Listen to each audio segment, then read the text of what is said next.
Hello बच्चों, मैं हूं शिवनाथ कुमार और आज से हम लोग क्लास 10th का मैथ शुरू करने वाले हैं जो कि होगा एनसीईआरटी बुक होगा और हिंदी मीडियम वालों के लिए, केवल और केवल हिंदी मीडियम वालों के लिए होगा। जो कि इसमें मेरा पहला चैप्टर आता है वास्तविक संख्याएं, मतलब रियल नंबर्स।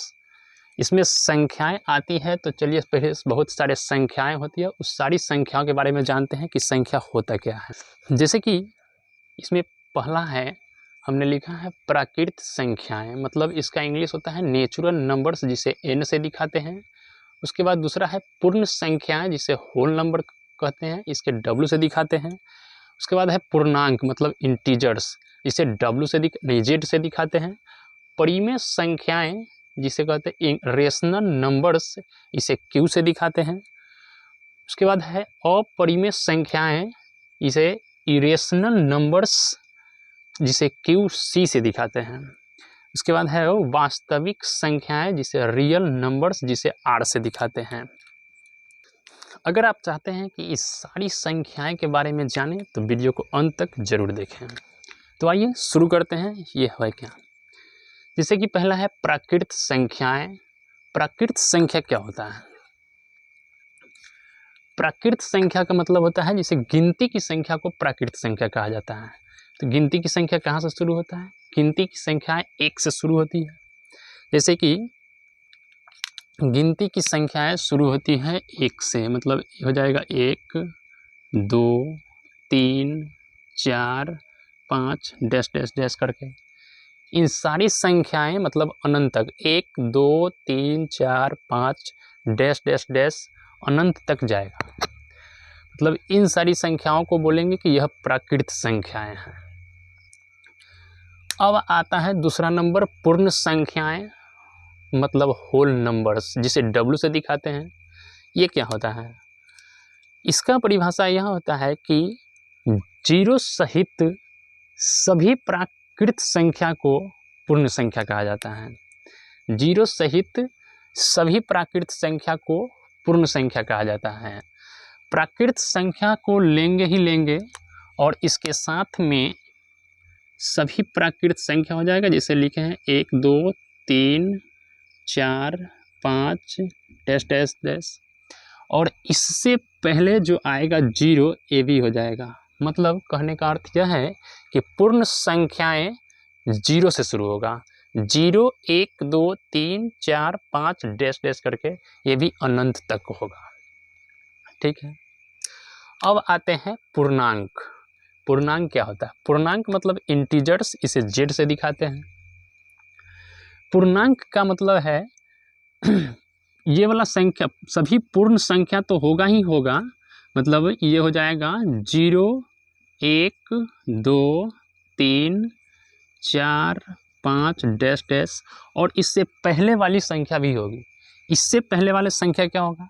इसे होगी -1 -2 -3 -4 -5। इन सारी संख्याओं को पूर्णांक कहा जाता है। मतलब पूर्णांक माइनस में भी होता है, प्लस में भी होता है, धनात्मक भी होता है और ऋणात्मक भी होता है। इन सारी संख्याओं को पूर्णांक कहा जाएगा। एक बार फिर से रिपीट कर देते हैं। जैसे कि पहला है प्राकृत संख्याएं।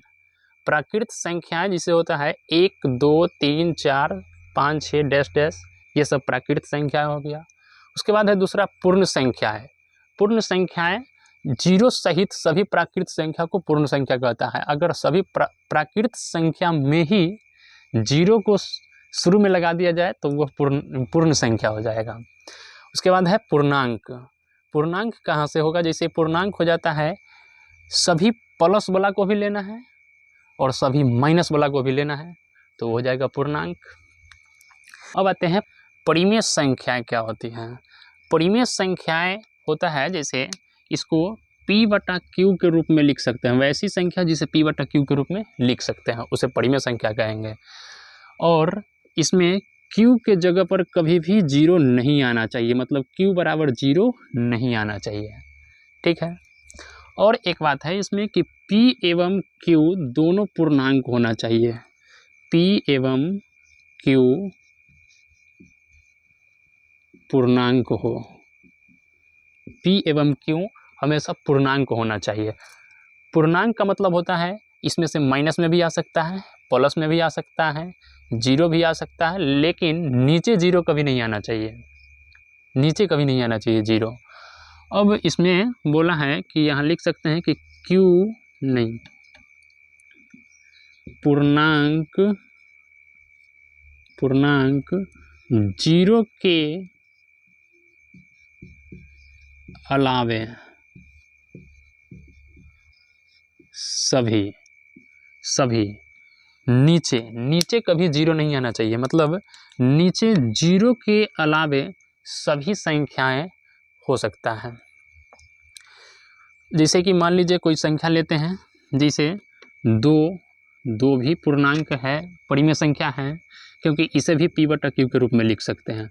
मान लीजिए 3/2 ये भी परिमेय संख्या है, -3 ये भी परिमेय संख्या है, क्योंकि इसे भी 1 लिख सकते हैं। अब मान लीजिए इसमें हो जाएगा 2.32 ये भी परिमेय संख्या है, क्योंकि यह पूर्ण रूप से कट गया है, अस्थायी रूप से कटा हुआ है, इसके आगे बढ़ने की चांस नहीं है, तो उसको बोलेंगे कि वह परिमेय संख्या है। ठीक है।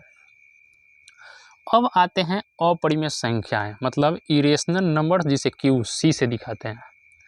अपरिमेय संख्या क्या होता है?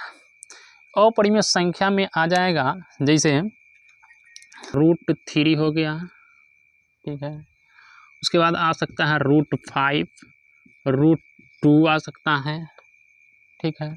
इस तरह से कुछ संख्याएं आएगा, जिसे ये आ सकता है, इसमें हो जाएगा जिसके अब कहोगे कि ये भी तो P/Q के रूप में लिखा जा सकता है, क्योंकि इसको भी लिख सकते हैं √3/1, √5/1, √2/1।